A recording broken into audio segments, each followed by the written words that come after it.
Hello friends, जय माँ बगला हूँ जनवासी। देखिए, सुबह सुबह अभी वीडियो इसलिए बना रही हूँ कि रात को तो मैंने बताया था आपको, बहुत सारे जन मुझे शिकायत करते हैं कि माँ किसी ने मुझ पे जादू करनी या कर दिया है ऐसा कुछ ब्लैक मैजिक किया है जिसका काट नहीं है। मैं बहुत सालों से परेशान हूँ, मेरे अंदर गंदी चीज़ें हैं, गंदी आत्माएं मुझे परेशान करती है, गंदी चीज़ें होती हैं। और जिन लोगों ने किया है वो लोग का कुछ बिगड़ता नहीं, उन लोग पे शायद कोई पलटवार मारे तो जाता नहीं है। मैं सबसे पहले ऐसे लोगों की बात बताती हूँ। हम होते हैं साफ सुथरे लोग और जो लोग गंदे होते हैं ना, आपको लगता है ना, जो लोग बहुत सारे लोगों को कोई ब्लैक मैजिक यूज सूट नहीं करता और वो लोग आप पर बड़े आसानी से ब्लैक मैजिक कर लेते हैं। तो आपको एक बात बताओ, सत्य और असत्य में हमेशा सत्य की जीत होती है। तो आपके ऊपर जो भी ब्लैक मैजिक करवाते हैं और जो लोग गंदी तरीका यूज़ करते हैं और थोड़े दिन वो खुश रहते हैं, आप एक बात याद रखिए कि उनकी करने की सज़ा उनको बहुत अच्छी मिलती है। उनके करने की सज़ा उनके बच्चे या उनके रिश्तेदार वो लोग भुगतते हैं।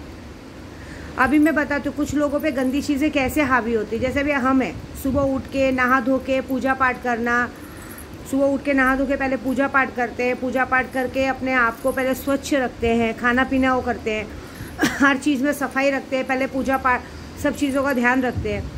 और जब हम किसी पे कोई चीज़ करते हैं तो पहली बात तो हम पर कोई चीज़ जल्दी आती नहीं, और किसी ने अगर कोई कुछ किया भी तो चीज़ें तुरंत जाती हैं। और कुछ लोग गंदे होते हैं, कहते हैं ना, कुछ गंदे लोगों, जैसे भी मैंने कल भी बताया कि कुछ लोगों को पानी पिलाने में कभी कभी हमें भी बहुत मेहनत करनी पड़ती है, क्योंकि वो इसलिए नहीं कि उनके अंदर कोई ऐसी दिव्य शक्ति उनके साथ है, नहीं, उनके साथ गंदी शक्ति है। गंदी शक्ति क्यों है? टाइम पे नहाना नहीं, टाइम पे अपने आप को साफ़ सुथरा रखना नहीं। कितने लोगों की गंदी आदत होती है कि बस मुंह हाथ धो लिया, सुबह सुबह बैठ के 9-10 बजे खाना खा लिया, ये कर लिया, 2-2 दिन तक नहाना नहीं, 2-2 दिन तक साफ़ सफाई से रहना नहीं, घर में कोई सावन ठीक से रहना नहीं। घर देखोगे तो 24 घंटे घर में गंदगी, बदबू, हमेशा आलस से रहना। ऐसे लोगों के पास, ऐसे लोग आप देख लीजिएगा, या तो चरित्रहीन होते हैं, या तो वो देखेंगे वो जहाँ भी जाएंगे उनको कुछ ज़्यादा ही लोग पूछते हैं, और वो लोग हमेशा अपने आप को एक अलग, मतलब अपने आप को एक अलग ओहदे पे रखते हैं। ऐसा होता है हर जगह मनमानी, अपनी बात मनमाना करते हैं, लेकिन वो कुछ दिनों तक। जब कुछ लोगों के पास ऐसी गंदी चीज़ें आती है, गंदी शक्तियाँ, देखिए गंदी शक्तियाँ पहले गंदे लोगों का साथ देती हैं। आप देखिएगा पॉजिटिव से ज़्यादा नेगेटिव चीज़ें रहती हैं। और वो लोग अगर किसी को भी, उन लोगों को कोई भी चीज़ गंदी नहीं लगती है, वो लोग अपना, कहते हैं ना, कितनी गंदी औरतें अपना डेट का खून मिला के और लोगों को खाने में देती, सब करते, वो चीज़ें उनको लगती है कि हमने बहुत अच्छा कर लिया। लेकिन वो तब तक, जब तक उनकी उम्र है 40 साल की उम्र तक ये सारी चीज़ें वो कर सकती हैं, चाहे औरत हो चाहे आदमी हो, दोनों के लिए बता रही हूँ। 40 साल के बाद जब उनका समय बीतता है, 41 लगता है, उसके बाद भी कितनी औरतें सोचती है कि हमारी चीज़ हमारे फेवर में आ रही, नहीं होगी। फिर उनकी जनरेशन बदल जाती है ना। अभी जैसे उनके घर में भी बेटे बहू आते हैं या बहुएँ आती हैं या उनकी बेटियाँ शादी करके जाते हैं, आप देखिएगा फिर उनकी संतान पे सेम टू सेम वो चीज़ें उठना शुरू होती है। जैसे उन्होंने आज तक जो अपने घर में किया, चाहे आदमी हो चाहे औरत हो, जैसे अगर आदमी ने किसी आदमी ने अपने परिवार वालों को परेशान किया, तो आप देखिएगा कि उनके घर की बेटियां जब दूसरे के घर में जाती हैं ना, तो वो दुख सहती हैं। उनके घर में अपंग बच्चे पैदा होते हैं, या उनके घर में आए दिन मौतें होती रहती है, या वो लोग अगर स्टेट एजेंट का काम करते हैं तो उनके घर में दौलत। एक हमारे बीच में एक औरत थी जो महा थी, मतलब अपने आप को बहुत अच्छा बताती, लेकिन उससे गंदा कोई नहीं था। बस सुबह सुबह तैयार वैयार हो जाना, मेकअप शैप कर लेना, लेकिन हमेशा सुर्ती खा के घर में कहीं भी फेंक देना, कहीं भी गैस छोड़ते रहना, कहीं भी खाना कैसी भी आधा खाना उठा के फेंक देना। बहुत सालों तक उसका बहुत अच्छा हुआ, लेकिन जैसी उसकी उम्र 45 के बाद बदली ना, 45 के बाद, 45 ईयर्स के बाद उसका जो हाल होना शुरू हुआ कि आप यकीन नहीं मानोगे। भगवान ने सबसे पहले उसकी बेटी, उसकी जवान बेटी छीन ली। उसके बाद उसकी खुद की भी हालत ऐसी होगी कि आए दिन जो लोग उसके ऊपर, जो लोग उसके पैरों में नतमस्तक होते थे, उसको चप्पल से मारना शुरू किया। और उसके घर की वो हालत हुई, उसकी सज़ा उसकी सिर्फ बेटी ने नहीं भुगता, उसके घर के बच्चों ने, सब ने भुगतते चले गए। और आखिरकार उस औरत की ऐसी गंदी मौत हुई कि जब, कहते हैं ना, एक वक्त ऐसा था कि रोज़ की वो 10-15 हज़ार की साड़ी पहनने वाली औरत, जब वो मरी ना, तो मरते समय उसके पास इतने पैसे भी नहीं थे कि वो ठीक से अंतिम संस्कार करवा सके अपना। तो ये बात पे जो लोग इतराते हैं ना कि हमारा कुछ नहीं बिगड़ेगा, ऐसा नहीं है। आप जो लोगों का बुरा करते हो ना, अभी मैं अपना भी सैंपल देती हूँ, अगर मैं विद्या देवी लोगों का बुरा करूँगी ना, तो आज भले मैं सूख की रोटी क्यों ना खा लूँ, लेकिन आगे जाके मेरे लिए भी वही हाल होगा। इसके लिए मैं आपको सच बोलूँ, मैं अपना 100 में से 60% दान करती हूँ। और मैं कभी किसी की बद्दुआ नहीं लेती। मैं देखो लॉकडाउन चला गया, सब चला गया, मैंने भी कहा मेरे बच्चों को बुखार तक नहीं हुआ है लॉकडाउन में। आज भी इतनी पूजा करती, मेरे बच्चों को कभी बुखार कुछ नहीं होता। लेकिन कुछ लोग मुझे कम में हाँकते हैं, कुछ लोग मुझे पागल में गिनती करते हैं। आपको मेरा जन्म पता है कैसे हुआ है? मेरा जन्म आप लोगों को किसी को पता नहीं है। सबसे पहले मेरी माँ 16 साल की थी जब पहले के ज़माने में औरतों को 15-16 साल में पहली बार महीना आता था। लड़कियाँ 16-17 साल 15-16 साल में बड़ी होती थी। अभी अगर 15-16 साल में डेट नहीं आए तो अजीब सोचते हैं। पहले 15-16 साल की उम्र में मेरी डेट, पहली बार मेरी मम्मी को डेट आया था और मेरी मम्मी की शादी ऑलमोस्ट हो चुकी थी। पहले की औरतें कैसे 15-14-15 साल में शादियों के ससुराल चली जाती थी। 16 साल में जब पहली बार डेट आया था ना, वो डेट में जो पहला डेट तो भगवान का रहता है, उसी डेट में मैं रुक गई थी। मैं ऑलमोस्ट भगवान की बच्ची हूँ। कितने लोग भगवान परमेश्वर को मानते हैं, प्रभु यीशु को मानते हैं? शायद बहुत कम लोगों को पता है कि एक डॉक्टर ही डिफ़िकल्ट होने के गाते हैं। मैं एक बिल्ली के बच्चे की इतनी बड़ी बराबर पैदा हुई थी। मेरी मम्मी की दोनों टांगों को बांधा गया था। मेरा आधा जन्म मैं पैर से हुई हूँ। मेरा आधा जन्म 25 की रात को ही हो गया था। थोड़ा सा पैर आके अटक गया था, बट डॉक्टर ने बोला पूरा समय नहीं आया, रुकना पड़ेगा। तो भी सोचो, मेरी जान नहीं गई थी ना, मेरी माँ की जान गई थी। पैरों को दोनों रस्सियों से बांध के रखा था, मतलब वो भी कामा हॉस्पिटल में, ज़्यादा नहीं, बॉम्बे के कामा हॉस्पिटल में मेरा जन्म हुआ है। उसके बाद 26 तारीख की रात और 27 तारीख की रात कैसे कैसे दर्द में निकाला। 27 तारीख की रात बीतने के बाद 28 तारीख रात को 12:15 पे मेरा जन्म हुआ है। पूरी तरह से मैं बाहर आई हूँ। तो आधा जन्म तो 25 की रात को ही हो गया था और आधा जन्म 28 की रात को हो गया। ये बहुत अनोखा जन्म है, शायद किसी को विश्वास नहीं होगा मेरे जन्म पे। तो जो नहीं होगा, मुझे किसी को विश्वास दिलाने की ज़रूरत भी नहीं। और एकदम बिल्ली के बच्चे के थी, इतने हाथ की। मेरे पापा कहते हैं इतने हाथ की पैदा हुई थी मैं, और इतनी हाथ की पैदा होने के बाद मेरे बचने की कोई उम्मीद नहीं थी। डरते थे सब गोद में लेने को कि मर गई। तो और आज मैं इतनी लंबी तंबी, मेरे पापा मुझे बादाम की पेंसिल को वो करते थे। मेरी मम्मी तो डरती थी मुझे लेने को। बताओ, ये एक आप जो बोलते हो ना, जो भी भगवान को आप मानते हो, मैं खुद भगवान की बेटी हूँ। क्योंकि भगवान आपसे पहले वो मेरी सुनेंगे। आप परमेश्वर प्रभु यीशु के सामने भी करेंगे। मैं उनका वचन बताती हूँ। मेरा बेटा, जब हम मिडिल क्लास थे, मैं भी खुद भाईंदर में रहती थी, मिडिल क्लास थी, मेरे 2 बच्चे थे मेरे। तीसरा दोनों बेटियाँ ऑपरेशन हुई थी। मैं वहाँ पे जब कहते ना, उसको काम धंधा कुछ था नहीं, छोटी उम्र थी, 22-23 साल की लड़की थी।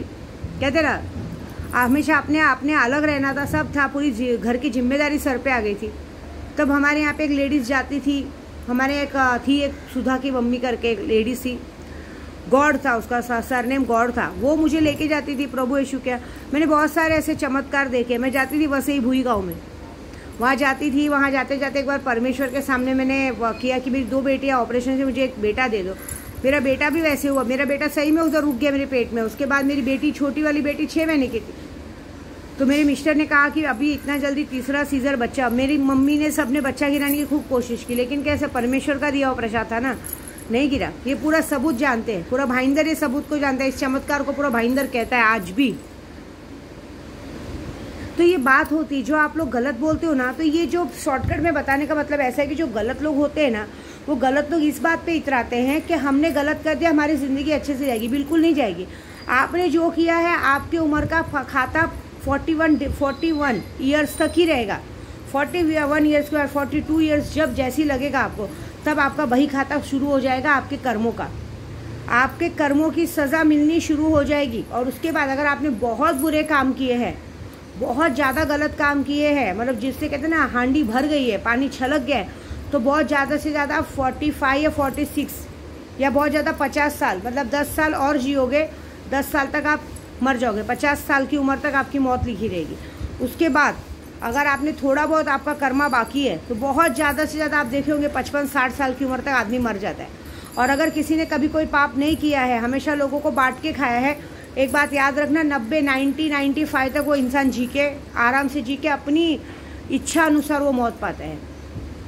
95 ईयर्स के बाद वो अपनी इच्छा अनुसार मौत पाता है। क्यों?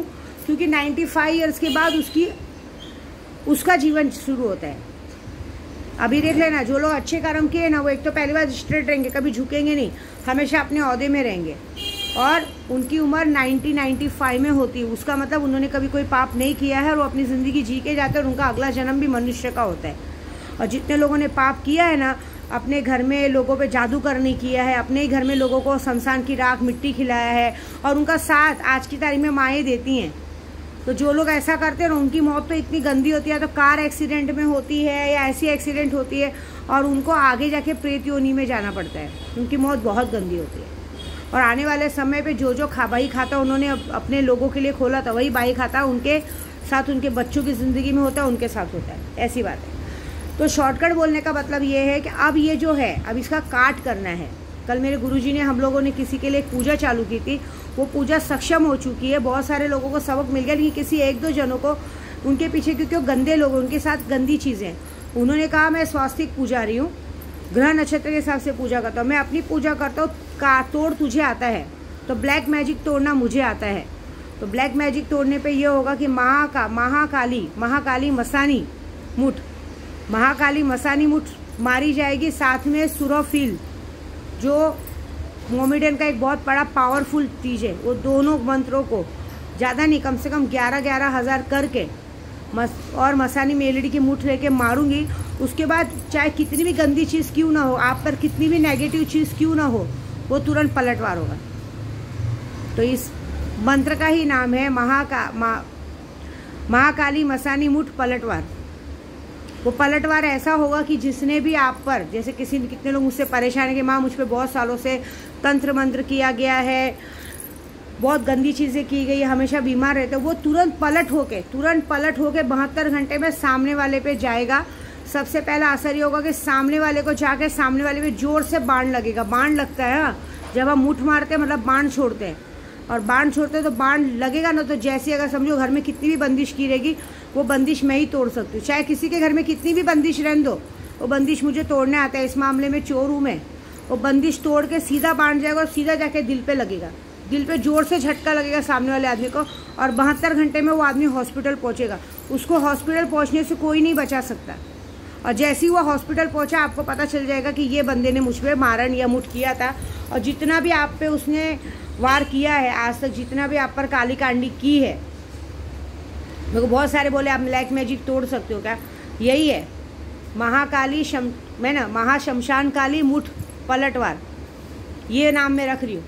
जिसने भी आप पर किया रहेगा, वो जितना चीज़ आप पर किया रहेगा सब उससे पलटवार होगा और दोबारा आप पर वो चीज़ नहीं आएगी, क्योंकि वो इंसान उस लायकी का नहीं बचेगा। हो सकता है या तो वो हमेशा के लिए ऊपर चला जाए, या तो उसको लकवा मार दे, या तो क्योंकि गंदी चीज़ जब पलटवार होके जाती है ना, तो आदमी के शरीर को अपंग कर देती है। या तो लकवा मार देगा, या तो उसकी मौत हो जाएगी, या तो उसके साथ कुछ ऐसा होगा कि आजीवन गूंगा हो जाएगा, बहरा हो जाएगा, कुछ तो ऐसा होगा जो बड़ा होगा।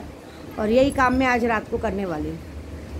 अब देखेंगे किस पे वार जाता है और कौन इस तरह का किसका ये हाल होता है। ठीक है, जय माता दी।